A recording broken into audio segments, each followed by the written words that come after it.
Okay, good morning everybody. Today we're going to study on page 360, raising your hands after you wash, Nitilat Yadayim. So, you ever seen people, I'm sure you've seen it, right? People like this afterwards, like, what's up with what's the reason behind it? Why are they doing it? Do you have to do it? Is it a nice thing? Is it that would be topic one. Topic two will be what happens in the event that you touch someone else's hands after you've actually washed. And are you allowed to wash your hands partially? Meaning, let's say, you do a little bit, let's say, 5 times on one hand, but it's like each one only covers part of it. But those are the 3 mini topics that we are going to cover this morning. So, we know that you have to wash your hands with a revis of water. We know you have to wash your hands with approximately 86 milliliters of water. And you should do it twice on each hand. Now, what's the problem? Here's the problem. Look at source 34. So Gemara in Sota. Amar Rabbi Chia bar Ashi Amarav Mayim Rishonim Tzarich Sheyagbia Yadav Lamala. You have to lift your hands up in the air. It's Mamash Gemara. Mayim Achorin Tzarich Sheyashpil Yadav Lamata. Tanin Amiyachi. No to Yadav. So Sheyagbia Yadav Lamala. Shema. Here we go. Here's the reason.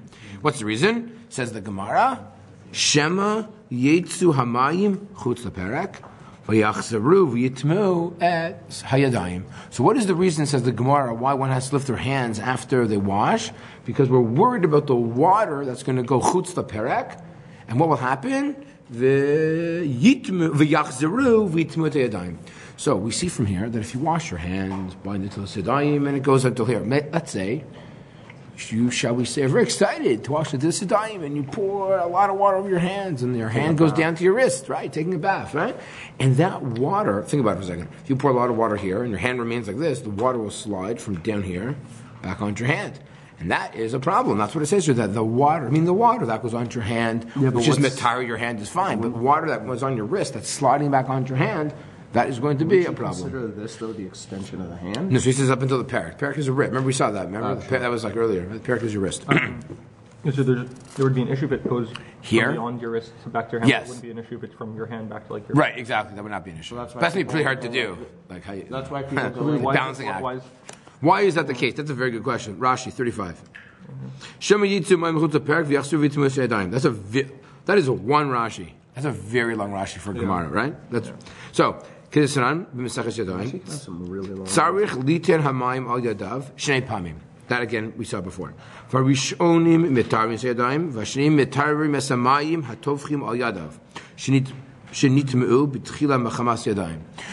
the first thing of waters is right, clean your hands, and then you need a second set of waters in order to be metahir everything else.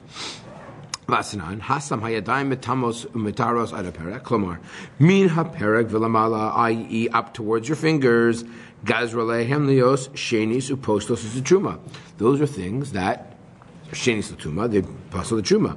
Umetaros b'netila ad haperek. But if you wanted to metar your fingers, again, this is the time of eating truma betara.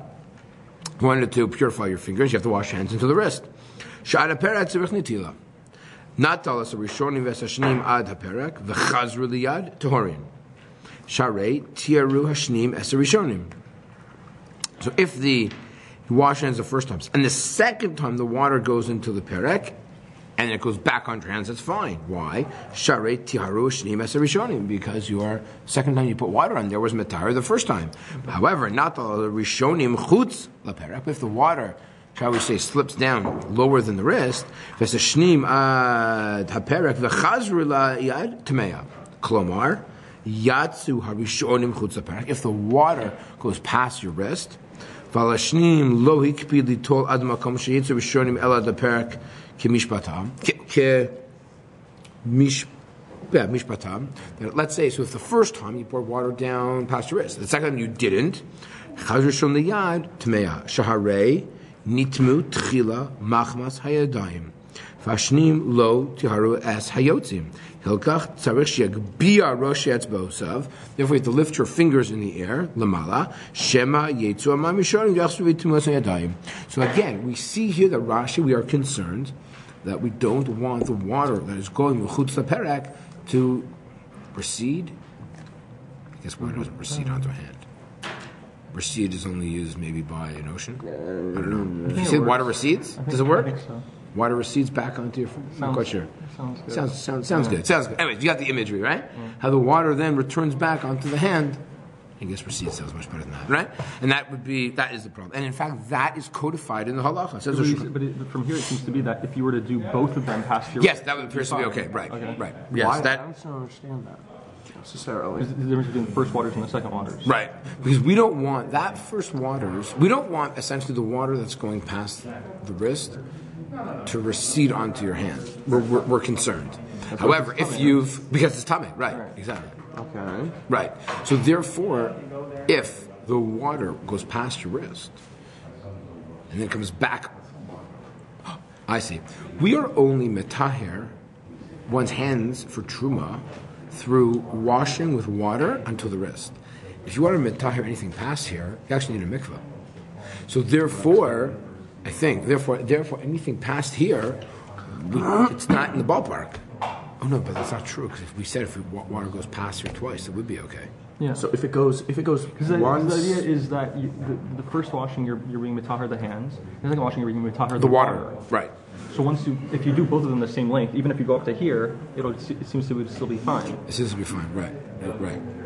Yeah. Okay. Take back what I said. So wait, if you go, if you wash up until here, but then wash up until here, and then wash up until here, are you okay? Good or not? I think so. That's what it seems to be saying. Yeah. Interesting. Because the water that's coming back was already purified, because the second water covered it. Washed away. Right. Now, question is this halacha? So says the Shor Aruch, Hanotel tzarech lagbiya yadav lamala. Just, by the way, interesting.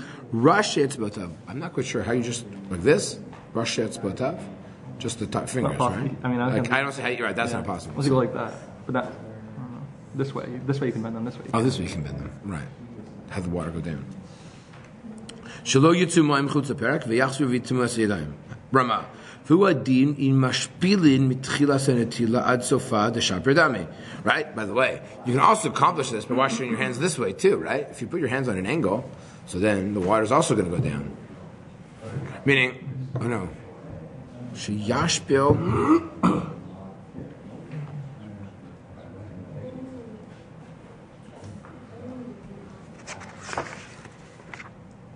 Bakshi Zarshal Gbi Atchila Rosh Hashanah v'achar kach yashpilam.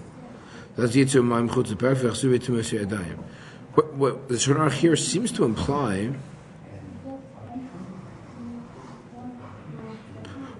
Tchilas HaNetila Ad Sofa.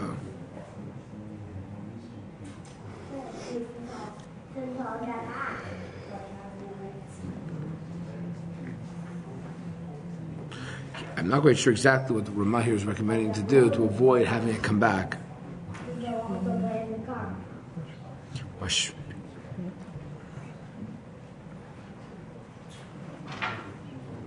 not quite sure what he's referring to. What exactly the positioning of your hands? Mashpilin mitchilas hanetila ad sofa. So maybe he means this way, mashpilin. I guess perhaps this could be mashpilin also. I always thought this was mashpilin. Right? Anyways, but regardless, what he tried to say is if you could position your hand and have to have it slide back, you'd also be okay. Then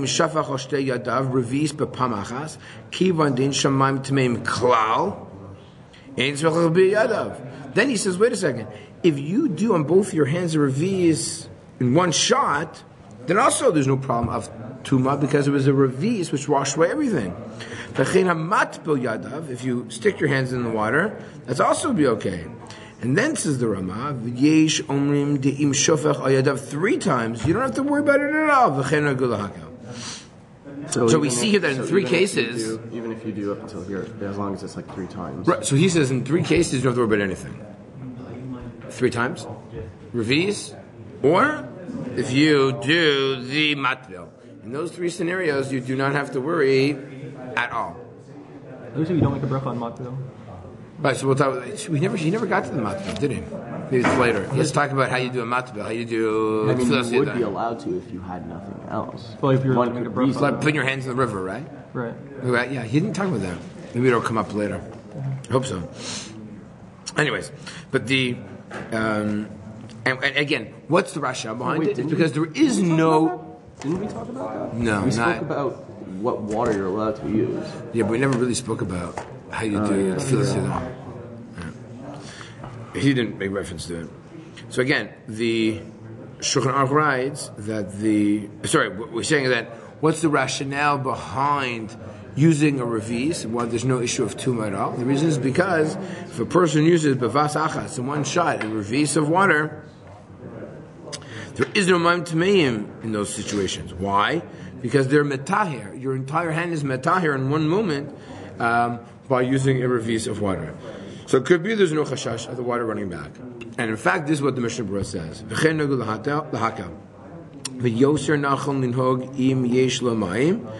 said, if you want to act properly and you have enough water, yad to revis al kol yad v'yad. Really, every time you pour, it should be a revis of water. Or yoter she'avo hamayim aleihem b'shafi, yosef b'shafi, shefa, like with in abundance. V'chanal b'siman kufin and ches, as explained above. U'mamele lo yitztarech ledakteg ba'basa medina. Medina, you don't have to raise your hands anymore. Why? Because you're washed in b'vas achas. V'chemochiach mechaye adam. And he said, and that is not exactly what the Chai Adam writes. And then for sure, if you're going to do it 3 times, you do not have to do it. So there we go.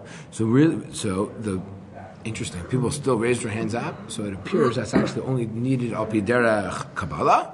It is not needed mikar adin if we're using a revis, and for sure not if we're doing it 3 times. What's the Kabbalah? Did you talk about it? Just curious. Sounds interesting. I'm not sure. Yeah. Kabbalah way of doing anything. Yeah. Maybe, lifting your hands up to the Baruch Hu. Yeah. It's me. Why would a revius make a difference? Because a revius is not metame, because it's the revius of water. It's like in its totality, it's like washing everything away in one shot. Okay. There isn't no. So that's why, by the way, that's why, by the way, Mikaradin, you don't even need to wash twice. Remember, we saw that. Just wash once. Really, Mikaradin, you just need to wash once. We said twice just in case, right? But really, revius once, right? That's what we saw. In the Shulchan Aruch, really, Mikaradin, revius once, because you revius once. You don't need it the second time, because the second time is only to come away to wash away the matama water. If you did revius, there's no matama water. Mm-hmm. So we said to do it twice. Remember, that was the conclusion that we saw last week in the Mishnah Berurah. He says, no, do it twice. That's for bread. Yeah, for bread. So, okay. The 38. What happens? What happens if your hands touch each other? Right? So you wash your hand, and your hands touch. Obviously, the hand that was washed touches the hand that was not washed. Lo also lo nitila. Bad news, doesn't count.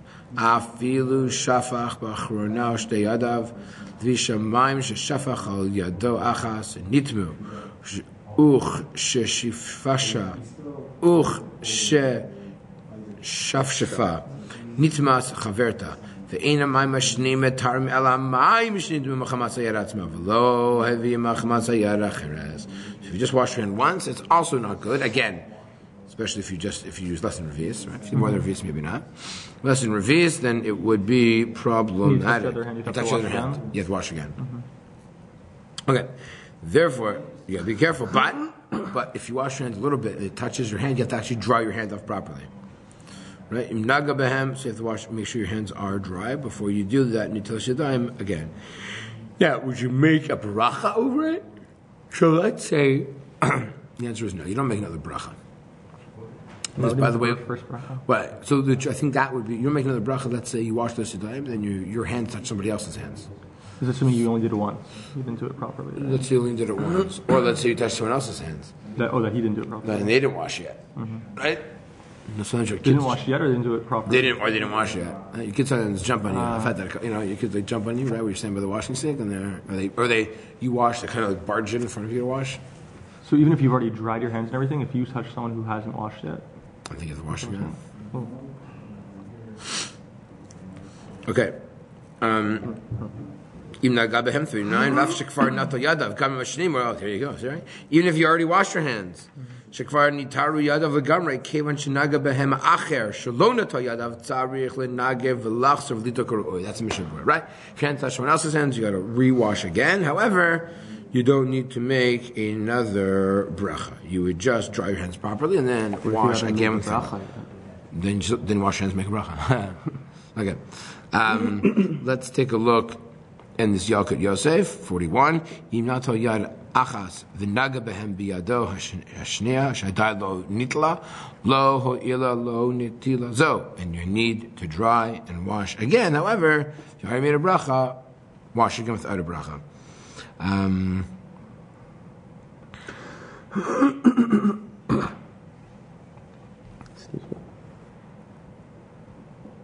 Yeah, same idea. Number 2. Oh, you have to make sure that your hands are dry before you wash your hands. So let's say before you hold on to the kli, and sometimes the kli is wet. After you hold on to it, you should actually dry your hands. Or dry off the handle of the washing cup. Says that is appropriate. What's the idea that your hands have to be dry? Your hands have to be dry in order so that because it's not technically tahor. You want to make sure that your washing is what's causing your hands to be wet, not touching water, because water is metame, right? If there's water in the cup, that's not going to help you. But if your hands like it's going to get poured on anyways, why does it matter if it's wet or not? Because that could be nitilat l'chatzayin, maybe, no? What's that mean? Like partial washing? No, I wouldn't be washing at all if the handle was wet. We always want to make sure that your hands are dry before you wash them. Okay. So if they get wet from holding the cup, Why? This is why.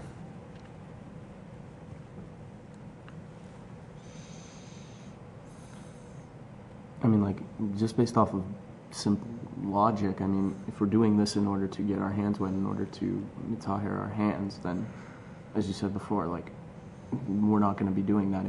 What's the purpose? Here. Kivan shahayadayim olalim lihitamema mayim arishonim shenasharu al yadita netila adif shelo yatilat yadayim l'sirugin k'dei shelo lahavir netila retuva miyadayan. He doesn't like the idea because if that hand is let's say you washed, right? So water got on the handle, right? So you get that sometimes. So that water is mitame. But then you're washing it afterwards. Oh, I know why. If you've washed your hand, why before? In the middle, I understand why it's a problem. Meaning, I have a washing cup. I fill it with water. I pour it on my right hand, let's say, right? And then I take my right hand and it holds the handle. That handle is wet. Mm-hmm. The handle is wet because maybe there's water got onto it. Okay. And now it's going to touch my hand, which I just washed. And that would be a problem. Like how you you wash with the thing, you wash and then you have to be very. You have to be very careful, make sure it doesn't get wet. Yeah. Okay.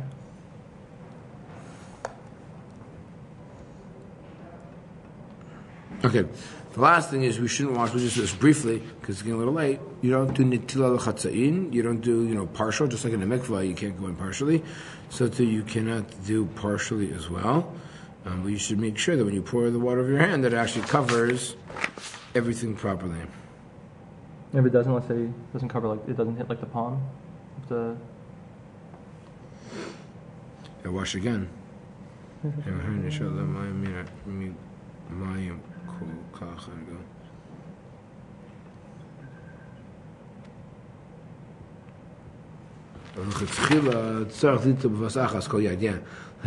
whole hand should be covered b'vas achas. But if not, you can just add a few more. Right. Or if not, then just add more to it. Okay, and you know, tell me, Sino, Shapiftzar.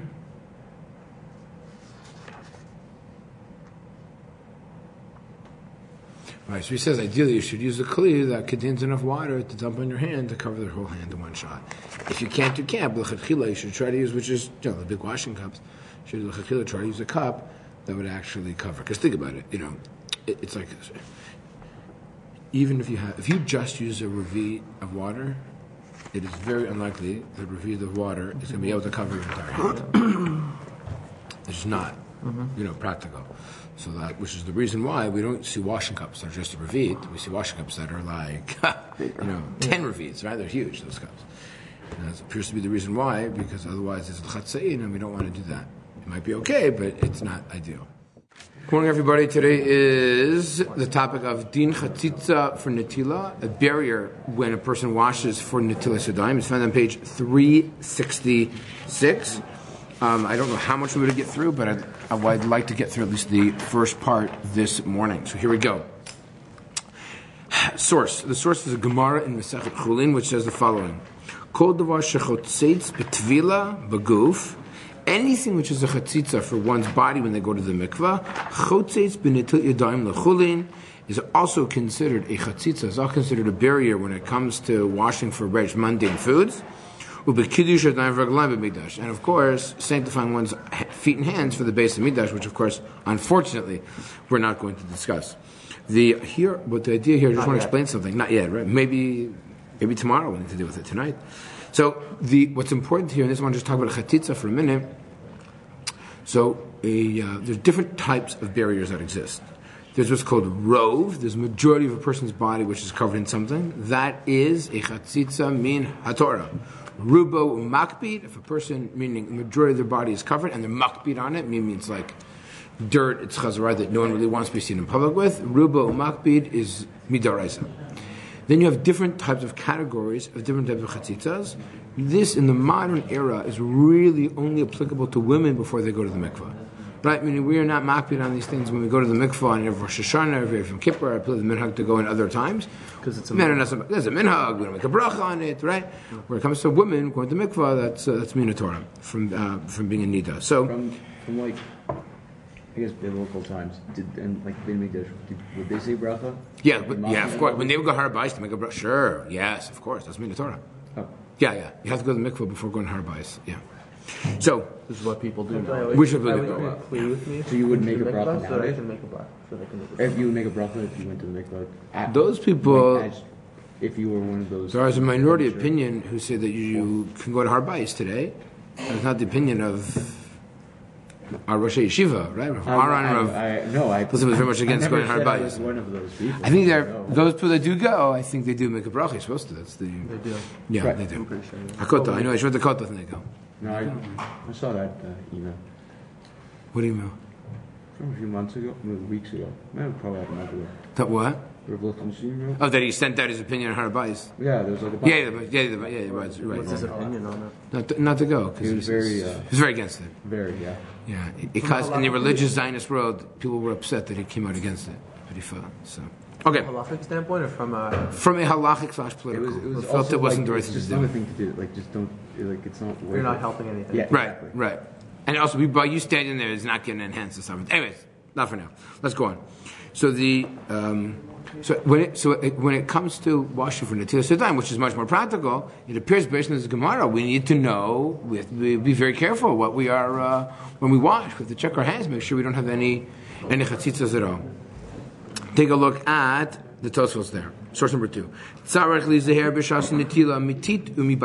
be careful. Again, these are things that are much more common to be found on one's fingers, which are teeth, which are like a type of dirt, a type of mud, right? Or batzek, a type of dough, right?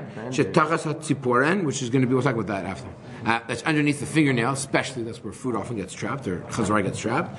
The chotzim tefillah, we know when a woman goes to the mikvah, she has to make sure her fingernails are clean. That's a chatzitza, right? So too, really, based on this, we should be makbid to make sure that our fingernails are clean. As it says in Masechet Mikvos, Kol dvar shechotzes betefillah tzarech k'mokein, these are b'nitila lachila. So says the Tosfos, he says, after all, this Gemara seems to be equate what a person is makbid for the mikvah, they should be makbid for Nitilat Yadayim for bread. However, he makes a very important statement. Aval b'miyut she'enu makbid. Okay, we have different categories. We have what's called rov gufo. Then we have what's called rubo shemakbid, rubo she'enu makbid, which we'll deal with that for our purposes, I'm not even going to talk about now. Then you have what's called, you have mute, which would be on your fingernail. Then you have another category called mute she'enu makbid. Mute she'enu makbid is, I would not clean that out. If you look at your fingernails, for example, right now, are my fingernails shiny white underneath them? I think that's almost impossible not to have a little bit of, I guess if you totally shave down your fingernails maybe, but even then everyone has a little bit of something. That would be considered miyut she'eino makbid. And that ain't lachush. And that, the truth is, by mikvos, but you don't have to worry about that. That is so insignificant, no one would be embarrassed to walk out that way. No one would even realize it's there. It's called miyut, a minority, a little bit, she'eino makbid. And even by tefillin, even by mikvah, when it comes to for women, women are not makbid on it for mikvah. How much more so by Nitilat Yadayim, we do not need to be makbid on it. And that's exactly the language of the Shulchan Aruch in 3, which is codified in halacha. Aval b'mi'oto she'eino makbid ein lachush. And that is why we don't see women for a mikvah, they will actually take the time to clean out the fingernails. Men, as far as I know, but this Yadayim, we don't do that. That's what the Ramah says. We don't see people clean the fingernails on this Yadayim.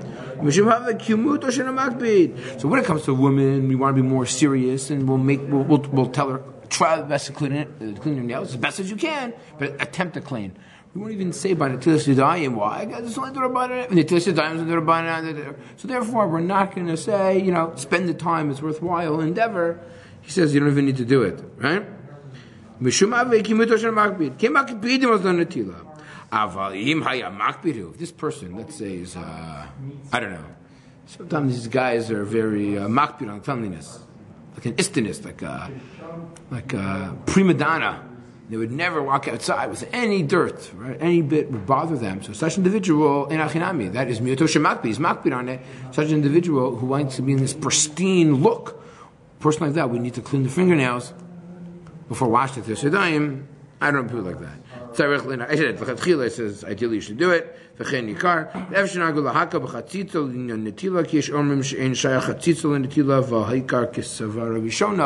the Ramah even says, okay, you might even be makbid on chatzitzos at all, but better to be makbid on it. So this is just an important Mishnah Berurah because that's going to teach us the laws of chatzitza here.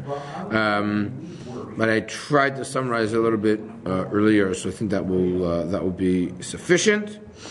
And the last 3 lines in number 4, the bottom there, the Nitilat Yadayim gamkin afshu Me-DeRabanan called the tiknu rabbanan kin d'oraisa tiknu. I think this is an important idea. Again, we're familiar with this phrase. When Chazal said, "Wash your hands, be makbid," they could only use a model like a d'oraisa. So just like by Nitilas d'oraisa were makbid, so too when Chachamim said, "I want you to wash your hands," it has been the model of d'oraisas as well. So that's why really we should be makbid for chatzitzos as well, which is why a person who cares about the cleanliness of the fingernails should clean them out. Most people, miyoto she'eino makbid, would be okay. However, a rov makom netila, that would be asur to do, because that's a rov, that's the majority of a person's hand. That would be a problem. It is really hard to have the majority of your hand covered in something. Like, that's going to be, right, a glove is about the only, What about a gauze? Over the rove of your hand? So gauze will be an interesting question. Again, what to do in these cases and the rings, all those things, we'll talk about them later. The fact you're covering your hand with mostly with gauze. Right, okay, so we'll have to see, because that'd be very interesting. We'll have some watches and rings. Or if let's say you break your hand, or splints, or all those things. Okay, we'll get there. We're not, next week. Okay, fine. Now, the last thing, and just halacha l'maaseh, I'm just going to spend a little bit of time on this, and that is, if you take a look in Bays, what about, here, take a look at 6.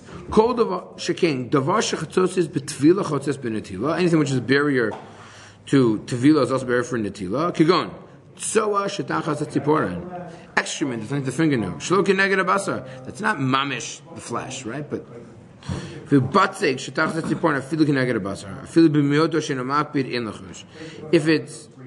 right, it's by the flesh, again, certain people are more makbid on things than others, and those things should be removed. But again, if it's so little, when I'm makbid, you don't need to remove it. Okay, fine. So if it's not near the basar, so there's a difference there. What about if it's above the fingernail? If the fingernail is a little bit longer, and there's dirt under the fingernail, it's not near the flesh. does that have a different status under the fingernail that's not next to the flesh? That's what's called shalok keneged basar. So most people are more makbid to remove that because it's more disgusting. If both of it's so close to the flesh, then maybe it'd be different. What about if a person has ink? Right? Very common. You write with a pen, you get some ink on it, ink on your hands, right? Or about dyes. Let's say you peel an orange, often the orange residue remains on your hand. What about ink? And by the way, what about a woman going to mikvah? A woman, that can take a very long time. It's not so easy to remove ink from your hand. There's a tremendous amount of scrubbing. So the truth is, the halacha is, and also makeup, right? Makeup, again, that's for the mikvah. It's not going to be an issue by Nitilat Yadayim. So let's take a look at 9, Mishnah Berurah. Let's say a person has a little bit of dyes on their hand. If it's a majority of the person's hand, even though you're not makbid, it would still be a chatzitza.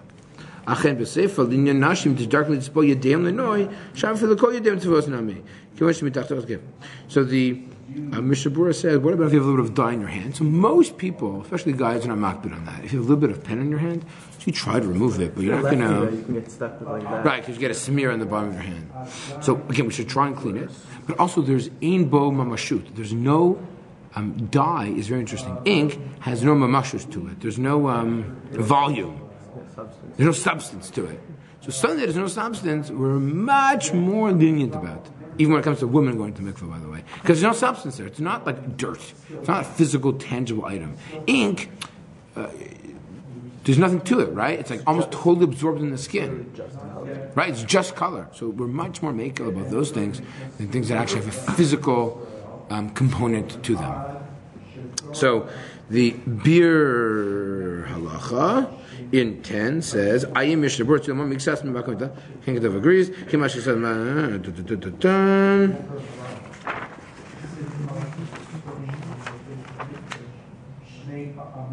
no, that's what I wanted to show you.